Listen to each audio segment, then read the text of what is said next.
And what's interesting when people talk about addictions, it's almost always an overindulgence. It's an overindulgence of food or drugs or cocaine or pornography, or, people get addicted to doing triathlons, right? They can't stop running. But it's weird to me, who's never said no to a alcoholic beverage or a cigar or a dinner in my life. It's weird to me that a certain type of addiction would be a limiting addiction. Like that, just in my simple brain, that doesn't make sense, because I don't understand it. So what was it about, where were you when you were 15, 16, 17, maybe either physiologically or mentally? And then like, how does that start to manifest into, what I think would be good for me is starving myself. Like, It starts out with an obsession with image for many. In others, it sometimes doesn't. For me, it was image. And then you get addicted, the high, right? You see these changes, and then you see there's this one little thing. For me, it was always that little belly. I was thin everywhere else. I looked great. And then it's always, for a lot of them, a lot of anorexics, it's always the belly. And I mean, I used to call myself like this little Tyrannosaurus Rex. Like I had these little tiny arms in this belly, and it's a drive, and it's all you can focus. And it's dysmorphia as well. And you'll see this dysmorphia translate into many different avenues of athletics. I mean, it's rampant in gymnastics and bodybuilding and cosmetic surgery. And I mean, exactly. You see some people on Instagram, you're like, that doesn't even look like a human. Good. But they think that it looks amazing. And it's literally, they cannot see, and I could not see what was actually there. For me, my kind of breaking point, it wasn't the fact, like I broke when I realized physically I couldn't stand up. But when I got to the facility, there was an image. I'd never been aware. When I got there, they weighed me at 103 pounds. And I looked in there, we were out in the patio, and I looked at my back, and I could see my spine all the way down. And I wasn't even the smallest of them. There was one young woman who was 4 inches taller than me, and she was admitted at 83 pounds. Oh. And she literally went to UCLA, and her heart started to fail, and they brought her there. Yeah, afterwards, after she gained it like 10 pounds. So, and anorexia actually has the highest death rate of any mental disorder. Oh my goodness. Yeah. And is this something that normally manifests in teenagers? Is it predominantly teenagers? It's more so predominantly because it tends to start as an image related thing. But like I said, there were the men that I knew that were there. It had nothing to do with image as to baby mamas and family fighting and stuff like that. And they just didn't eat. They weren't intentional.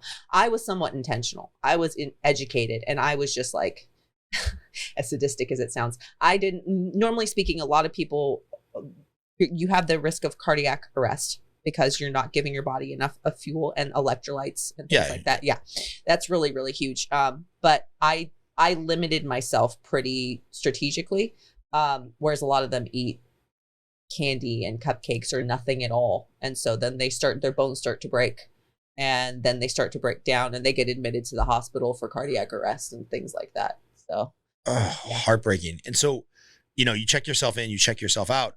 What's the solution or the remedy, or how does somebody go from, I have to have this insane control over getting smaller and smaller and controlling my body? I couldn't live. I know that I had a purpose in life, and I knew that I was killing myself. And if I continued down that path, then I was going to kill myself and never be able to be the person that I was meant to be.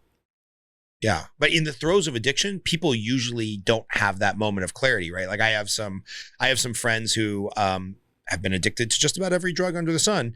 And it usually was they had to have a run-in with the law, or they, beat their child, or they crashed their car or something, where there's like this wake up moment of like, oh, I've really hit rock bottom. But that kind of rock bottom. That was right. Yeah. Well, everybody has a different rock bottom. Yeah. When it's something like that, like my rock bottom was the fact that I literally could not stand. And then realizing that. Yeah, it's pretty rock bottom. Pretty rock bottom. Yeah. Oh, so what is the journey out of that, right? Because I made a joke as we were sitting here, and now I feel horrible about it. I'm like, hey, you're not even touching your dinner. Like, do you ever eat? And it's like, I know you're just very strategic now about the healthy foods that you're putting in your body. But how do you start to work out of that? Or how do you start, you just can't go to McDonald's and eat a bunch of cheeseburgers, I'm sure, because that's not going to settle so well with your stomach. But what was the journey back? Okay. It was, so I strategically would line up. There's a wonderful nutritionist if you're ever, she's private practice because she's that great. At the community college that I went back to school with, and I met with her bi-weekly because that's the way that the school would allow it. And I knew exactly what I was doing. I was very educated at that point. And I just said, I need to talk to you accountability wise. So I'd have meetings with her every 2 weeks to increase my food. And just because the biggest thing for anorexics is the weight rebound. And when your body, for anything, so like this isn't just anorexia, this is for bodybuilding prep, this is anything. If you're trying to get your body adjusted to a stimulus of new calories and you don't want a massive weight rebound, you increase it strategically over the course of a couple weeks. She wasn't super happy over the fact that I wanted to go slow. I did bump it up a little bit. More in the initial phases, because when you're talking on a clinical level with an eating disorder patient, they're in a point right now where they could go into cardiac arrest at any moment, and being slow about it is extremely dangerous. So every couple of weeks I would increase, and then we got to a baseline where I was like, okay, I'm happy, like 2,300 calories a day. My weight has kind of stabilized. So what was a baseline when you were anorexic? Were you eating 0 calories? I was around 600. 600 calories? Yeah, 600 days. If you're just sitting there breathing and your heart beating, how many calories do you burn a day? So your body has 4 different components to the equation of what we call TDEE, your total daily energy and expenditure. Okay. And the first one, the one you're talking about, is your BMR, your RMR, your resting metabolic rate, the amount of calories that you were supposed to burn just laying in bed doing nothing all day. Yeah. So if I just Netflix and chill all day, I'm going to burn how many calories? Most women at my size, around 1,400. Most men around your size, probably around 25 to 26. Just sitting there breathing, I'm burning a couple thousand calories. That's a general estimate, but yes. Perfect. And you were down a third of that? I was below that. Yeah.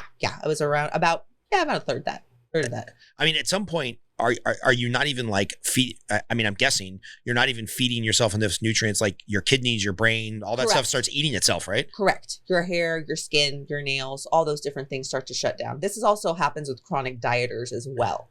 And it also happens, people underestimate, it happens a lot with bulimics and those who purge, because they're still not getting all the nutrients that they need to. Eating disorders in general are horrible. They're all just different forms of food addiction. That's all. Yeah. And excuse my ignorance. Luckily, I haven't had to go through this with anybody close to me. Bulimia is when you present yourself as you're eating normal meals, but then you run to the restroom and purge them out of your system. Mm-hmm. Oh, God. Brutal. So brutal. All right. So you're living on like 600 calories and killing yourself. Glad you're still with us. And then you start meeting. Otherwise I couldn't choke you out. Yeah, exactly. She has choked me a few times. And then that sounds really weird out of context, by the way. If somebody missed the jujitsu part. Guys, yeah. Honey, if you're listening, it was jujitsu. We had all of our clothes on. So how long did it take you to rebound from killing yourself to having a normal, we'll call it normal, diet with enough nutrients to sustain a little bit of weight gain and sustain, healthy function? When I checked out, so probably about 3 months, and that's when I changed everything. I gained about 30 pounds in that time frame. But I kind of stabilized around 140-ish. Yeah. And I was there for a couple years. And then, I would guess somebody with a lot more mental health training than me is rolling their eyes right now, and they're like, "We can't fix all of your underlying problems in 3 months." Did it manifest other places where you started becoming a chain smoker, or you became addicted to running marathons, or because I'm guessing you didn't clear up all your life's problems in 3 months? Not at all. And it's something that still would kind of pop up in other coping mechanisms over the course of my life. It's only actually in the last year and a half or so that it's pretty much entirely gone. Addiction to bodybuilding was sort of a thing. So you went the other way. You went from way skinny to like getting insanely ripped? I didn't get well, way skinny and insanely ripped are both extremely low body fat.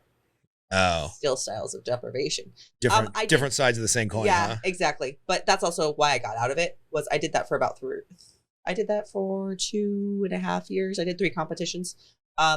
And I enjoyed the dedication of it, but it's just like, I will never starve myself again. I will never do that, because it's intentional starvation with the purpose of increasing your muscle mass. And it's just exhausting. It's exhausting. And if you get into that world, it's to be competitive. If you want to do anything that's larger scale, you have to take drugs.